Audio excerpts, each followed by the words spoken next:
Mga Karos, good morning, good morning. Magandang araw po muli. Ito, welcome back po muli dito sa aming channel. Another day and another house improvement po. Ngayong araw po ng Huwebes. Bali ngayon ay March 13. Morning. Papunta muna tayo rito sa Riego de Dios. Magkikita po kami nila client owner para pag-usapan po yung iba pang mga karagdagan dito po sa may harapan ng bahay. Bali dito po kasi pinapaklear ko po kila client kung ilan po ba talaga yung gate na gagawin po natin. Kasi pagka gumagawa po tayo ng bahay, as per plan po tayo kung ano po yung nasa plano. Pero pwede naman pong ma-revise yun. Pwede naman magkaroon po ng mga additional setup. Okay, bali update din po tayo sa ongoing nating project dito sa Athena at saka dito sa phase 3. Kaya mga Karos, samahan niyo po muli kami ngayong araw po ng Huwebes. At ito, enjoy watching po. Let's go. Maganda yung araw natin. Kaya maganda-ganda mga magagawa po natin. Tapos ngayon na nga po siguro yung final na delivery. Kasi kahapon nakiusap yung sa Tiger Shield na hindi nila may di-deliver yung mga PVC roofing natin. So ngayong araw baka nandito na yan. Baka may deliver na. So hintayin na lang tayo ng umaga, tanghali or hapon. Tara. Ito mga Karos, nandito na tayo sa Riego de Dios. Maraming salamat po kila client, kila Ma'am Catherine, kay Sir sa pagpunta po rito. Actually biglaan na lang po yung punta nila dapat sa ano pa po, sa Linggo. Pero inuna na po nila to dahil para dire-diretso na rin po yung trabaho. Kuya Chris, good morning. Good morning kay Kuya Ruel, good morning. Grabe, para tayong umupa ng bako, no kuya, no? Opa. Ay ma'am, nako, nag-abala pa po kayo. Bay lang yan. Maraming salamat po. Thank you po ha. Thank you, thank you. Ayan. Meron ding pagkain sila kuya. Ayan. Kain na muna, almusal na. Sige po. Thank you. May dala rin kaming balinghoy. Ay. Malakas na, balinghoy at saging. So dito pa-schedule po ulit tayo ng hakot panambak. Itong kahapon hindi pa ganito to, medyo mataas pa. Ilang sentimetro kaya na tanggal nyo rito? More than ay oo, ayan o, kita na nga o 30 cm. Pinamata namin sa tinora niya. Ayan na sila sir. Ayan na. Balinghoy para malakas yung kalabaw. So kahapon nakita na rin naman natin itong tambak to, pero mas dumami ngayon. Pa-schedule tayo ngayon kuya. Mamaya baka papa-schedule para pagpasok kinabukasan maayos na. So mag-discard na nalasukatan namin to. aha, sige.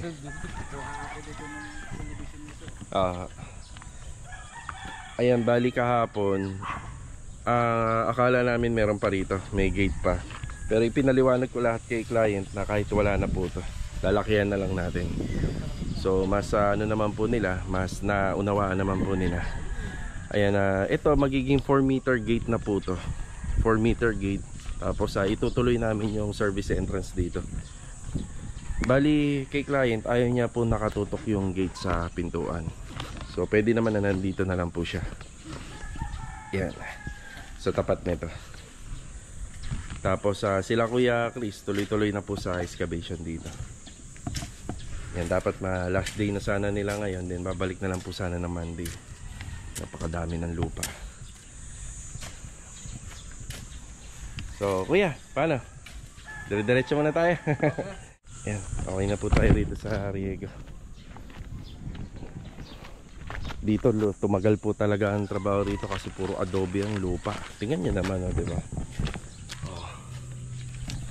Oh, tunog pa lang. Yan. Bali nagdala na po ako ng chipping gun. Yung chipping gun na dinala ko rito, yung galing po sa Inco, yung pinagawa natin. Ayan na, kain po tayo mga Karos. Kakainin ko po muna itong binigay nila client. Almusal natin.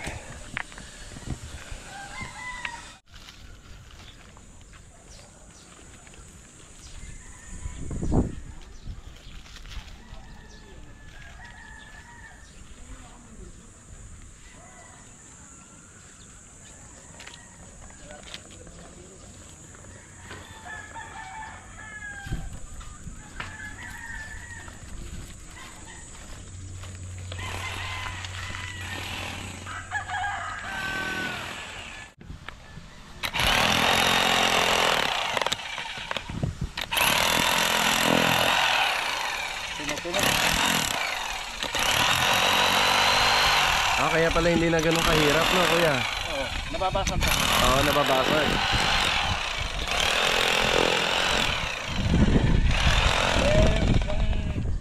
Ginamit namin kahapon. Dito lang naman kami nagpan eh. Dito lang tinitin namin kahapon. Oo. Kasi yung... Eh, ang laking tulong pala niyan, no? Oh, kaya yan, Laking tulong. dito kaya may malalim dito, may crack kasi yan, binarita ng binarita. Malalim ng palalim. Oo. May crack. May sideline kami yellow, sir. Hindi ako pinapabayad, pero hinakutan ko siya ng bato para Yun ba lahat yun? gumanda-ganda yung Ayos ah. Nakalibre ng yelo. Yung mga parang bato na yan, galing dito yan. Oo nga, no? Gumanda, tingnan yung bahay ni ma'am dito sa kabila. Oh, di ba? Yan yung galing sa ano, bato. Bato talaga to, hindi lang adobe. Ayun, oh. Opo, ma'am. Yan, iwan ko na po muna sila. Ayos naman na. Klaro na ang lahat. Nandito na tayo sa phase 6. Ayan, good morning sa mga client owner natin. So, bati muna tayo. Dito nagtatayo na po sila ng poste sa likod. Kuya Boy, good morning po, Kuya Boy. Good morning. Meron tayong delivery dito ng buhangin at saka ng hollow blocks. So dito, ang hollow blocks na gagamitin natin for interior, ano siya, D5 hollow blocks. Yung sa extension po doon. Oh, pwede dito yung buhangin. Sige. Oo. Para hindi masyadong hindi masyadong mablock yung daanan ng mga nakatira rito. Sige ha. Pas nagpa-deliver na rin tayo ng simento.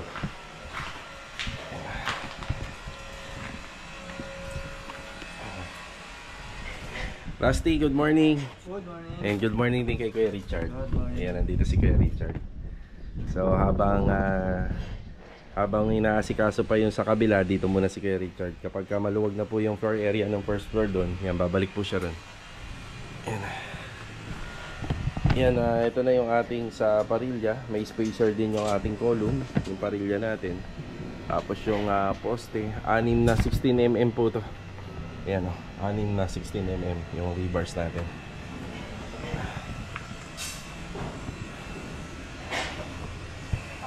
Tapos tie beam na lang, makompleto yung tie beam. Pwede na po tayong magbuhos sa footing and tie beam, sama na yung column.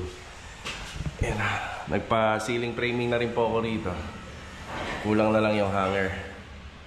Ayan, yung hanger na lang. Ayan, tapos wall clip. Ay, si Marvin. Good morning, Bin. Good morning. Bin, magpa-tulong ka rito, malagyan ng hanger. Oo. Iyain mo si papa mo, si Bilog. Sabihan ko rin sila.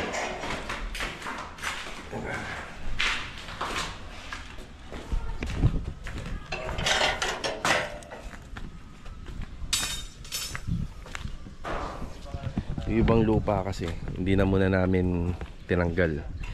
So medyo challenge to dito kasi doon kasi clear out lahat natin.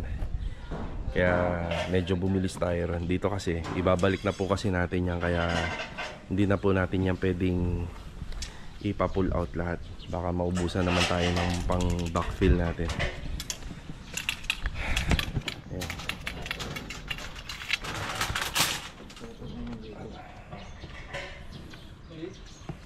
Poste pa rito. Mangyayari rito, may bintana. Tapos dito naman may pintuan. So ang setup ng poste natin dito, ito nakapalapad dito kasi may bintana. Tapos ito naman nakapahalang naman. Yan, magkakaroon nga lang ng nosing sa kisame, pero dahil slab to, hindi naman natin pwedeng hindi lagyan ng poste.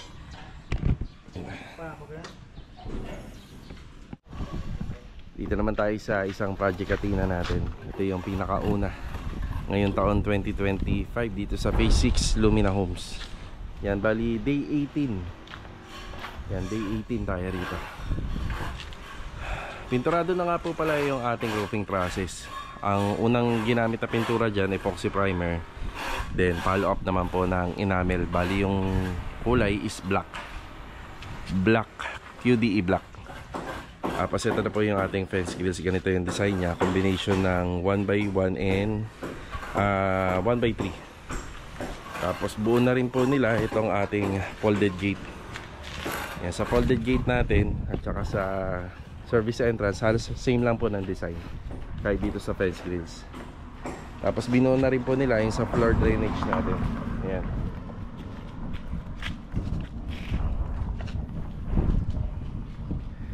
So bali ito, binuo na po namin to kahit wala pa po yung tiles. So mag-a-adjust na lang po sa tiles yan.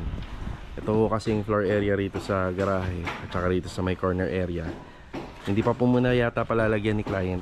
Hanggang dito na lang po muna. Tapos yung bubong natin, yung update, yan nag-follow up na ako ngayong araw po daw. So hindi ko lang alam kung mga hanggang anong oras. Basta ngayong araw. Hello, good morning Dog. Good morning. And dumating na yung cylindrical natin at saka additional na epoxy primer pa para sa mga gate. Yan si Adonis. Morning Don. Good morning. Parang dito, ang nagagamit namin lahat sa epoxy primer, 3 galon kasama yung slab. Kuya Doming, good morning po. Yan, pinapatibag na rin natin kay Kuya Doming to.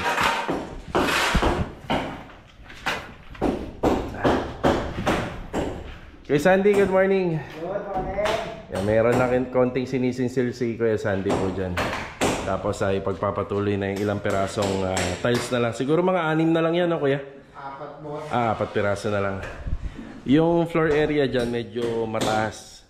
So kung ipapantay namin sa level, lahat to tataas to. Kaya doon na lang po tayo nag-a-adjust para yung kisame naman hindi masyadong mababa. Tapos pwede na tayo magpa-deliver dito ng para sa partition. Partition at saka hamba.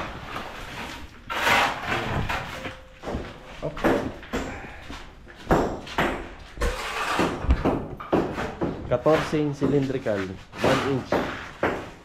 Yan, pagdating dito sa mga folded gate, bali 3 po siya. Yan, 3. Pagdating naman dito sa service entrance, pwede ng 2. Kahit 2 piraso na lang. Pinipinturahan na po kagad ang epoxy primer.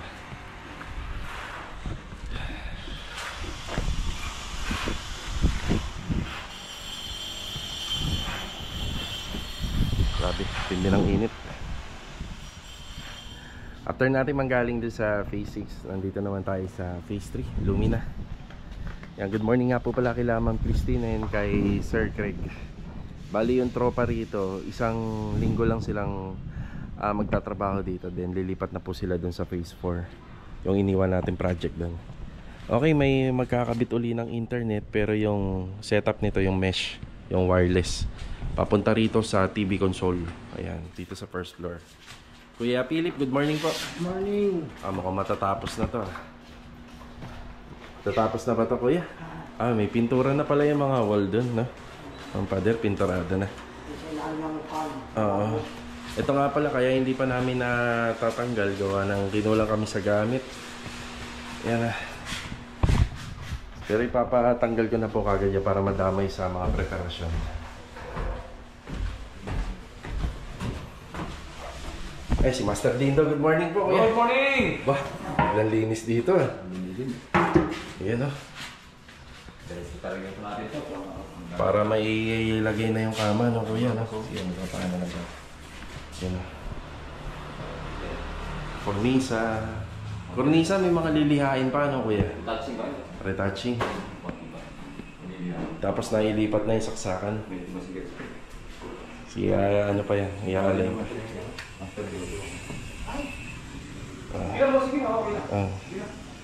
Sino na nandito? Kuya Rigor, good morning po. Morning, boss. Ayun na pala, pinapainal na ni Kuya Rigor yung mga pintuan. Mamaya tapos na. Tapos na kay Kuya Rigor daw mamaya. Ayun na.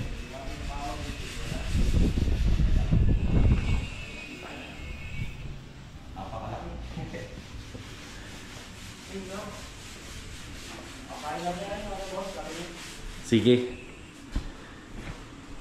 Kuya, yung mga masilya ng gilid. Ako bahala dyan. Huwag kakalimutan. Yung matibay, Kuya, ha? Yung matibay na ano, masilya ng gilid. Bossing, kailangan pa na. Ang problema dyan, boss, yung ano mamawin pinturahan yun. Yung ano. Side yung ano. Sabi ko nga kay Jojo eh. Tanggalin muna yung ano. Yung bintana. Patay. Ayan, after break time, balik trabaho tayo rito sa phase 6. So, time check. Mag 2:30 na po ng hapon.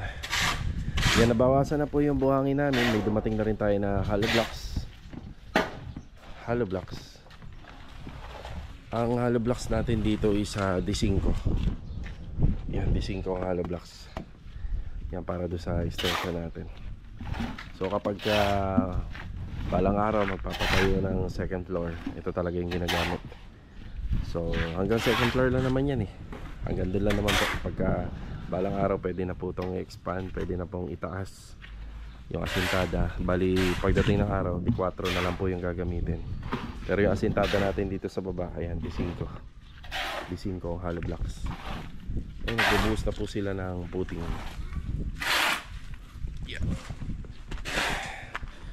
So dating gawin sa diskarte, ayan yung puting inuna natin. Tapos isusunod na lang yung sa pinaka tie beam. So sa tie beam, bali ang gagamitin na po namin dito is yung ano na po, asintada. Mag-aasintada na po kami sa baba para hindi na magastos sa kahoy. So asintadahan na lang po siya.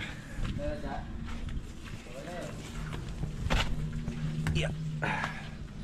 Yun na.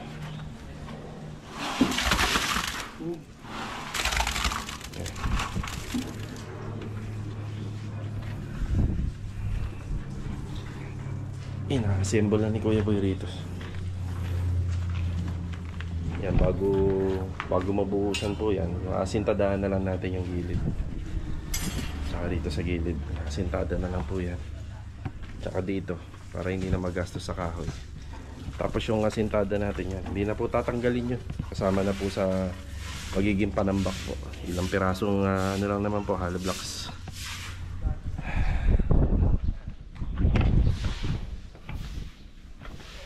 Semento natin. So paunti-unti lang kasi ito hindi pa nababakbak. Ito nga po pala, hindi tatanggalin yung partition dito. So magsisilbing kwarto pa rin to. Pero yung mga tiles, papalitan natin. Ito yung magiging dining area. So ito matatanggal to, matitibag to. Kasi dito mapupunta yung kitchen area. So pwede nating ilagay doon yung lutuan, or nandito yung lutuan. Tapos kitchen sink. Basta hindi sila pwede magtabi-tabi. Pwedeng yung ref doon, kitchen sink, stove. Or pwede naman yung ref, kitchen sink, stove doon. Yan na.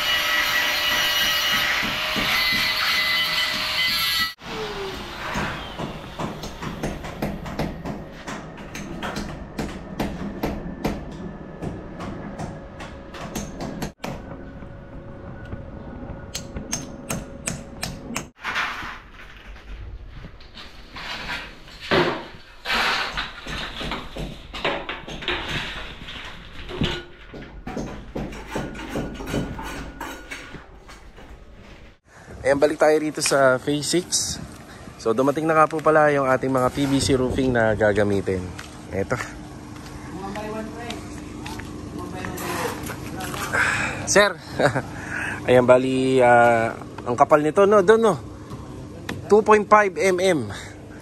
Siyempre, the more na makapal, the more na matibay. Tapos kulay puti. Tapos pang 2 unit na po ito. Ayan, kanina pa kayo, sir? Magkano po ba ang ating babayaran? Yung balance ko lang po. Bali, plus yung delivery, no? Kasi galing pa saan po ito, sir? Busnos po. Bulacan. Oo. Pero yung iba, Valenzuela, di ba? Isa iba. Ito yung order natin, no? 29,600 para lang sa PVC roofing. Kaya nga sabi ko, mas mahal pa yung PVC roofing compared dun sa yero. Pero yun talaga yung allowed dito. Magbabayaran muna kami ni sir. Ayan, okay na tayo sa delivery.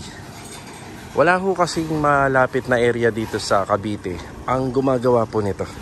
So kung meron man, hindi na ho sana kami umorder sa malayo. So yun lang din ang issue namin dito. Pero kung tutusin, kung pumapayag lang si client na yero to, wala sanang kahirap-hirap. Kaso nga lang, may ano po kasi, may isasakripisyo tayong construction ban, which is 50K din yun, di ba? So, inspekin din po kasi ng engineer yung gawa natin dito. So, pang 2 unit na to. So, i-divide nyo na lang. Ang ginastos ko lahat dito, nasa 30, parang 33 something. So, divide nyo na lang. Yun yung presyo ng ating PVC. Diba? At least meron na. Kulay puti nga po pala yung available. Kung papipinturahan ni client, pwede naman. Pero para sa amin, ang puti mas maganda sa init ng araw, lalo na kung tutok.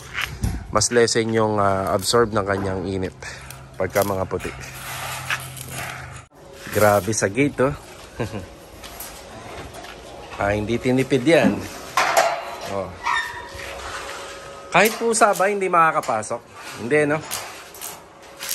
Kahit nga yung muning, no? Yung maliliit, yung kuting. Ganda ng gate. Aside pa nga sa mga materialis natin, ito, dumating na yung ating metal studs. Ayan, metal studs, tsaka mga hard flex na gagamitin natin na pang partition. So, ready na po yun, yung sa taas. Tapos nakita na natin yung expansion dito na natibag na. Yan, tapos inasintadahan natin yun kasi magiging wall na po yan ang part na yan. So matitira na po siya. Open lang. Nandito yung pinaka kitchen natin, isang straight lang. Nandun yung refrigerator. Tapos nandito yung kitchen sink. Then nandito yung lutuan. So yung lutuan yata na pinili ni sir sa contract namin, isa cooktop yun ang ilalagay. Bali kung halimbawa magpapagawa po kayo ng kitchen counter, tatanungin po kayo ng manggagawa or ni contractor kasi magkaiba yung setup ng naka-gas range sa cooktop. Yan, mga ilang araw na lang po ito, babaklasin na po yung mga pamorma na yan. Yan lang din ang kagandahan kapag ka naka-stay deck. Hindi matagal yung curing time na ito. So pwede nang baklasin, tapos pwede na po tayo magpapalitada. Yan, yung paikot dyan, palitada. Pag natapos, pwede na po tayo magpa-schedule ng tiles. Or mauuna yung ating ceiling. Pero ito kasi hard flex ceiling to, kaya mauuna to. Ito naman PVC ceiling panel yung gagawin dito. Ito lamang yung update dito sa ika-18th day natin na project dito sa Athena.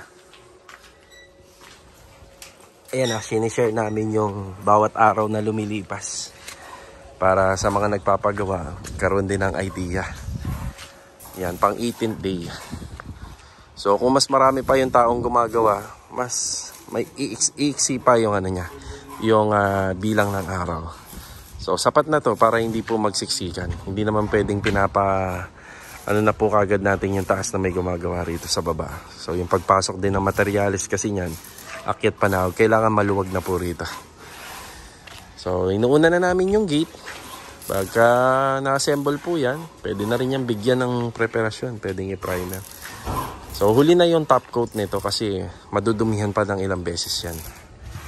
Lalo na kapag pumesto na yung mga pintor dito. Bali yung schedule ng paintworks natin, ang naka-schedule lang sa amin or nasa contract is yun sa taas. Yun lang yung finish. Yun nasa second floor. So, ite-turn over natin ang finish yun. Pero pagdating dito sa first level, pag-uusapan pa namin ni client kung gusto niya pang ituloy. Sa nakikita ko, kung kaya ni client, baka ipapatuloy niya. Pati yung tile works dito sa harapan ng bahay. Ayan mga karohos, hanggang dito na lang po muna muli yung ating vlog ngayong araw po ng Webes. Maraming salamat nga po pala sa walang sawa niyo po suporta. So, ito na po yung ating update dito sa Athena project. Ay, nagkakabit na lang po sila ng gate.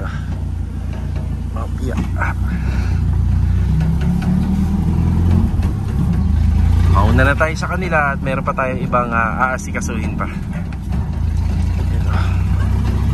Hanggang dito na lang po muli. Kita-kita na lang ulit for the next video. Ito, paalam po muna. Let's go! Tara!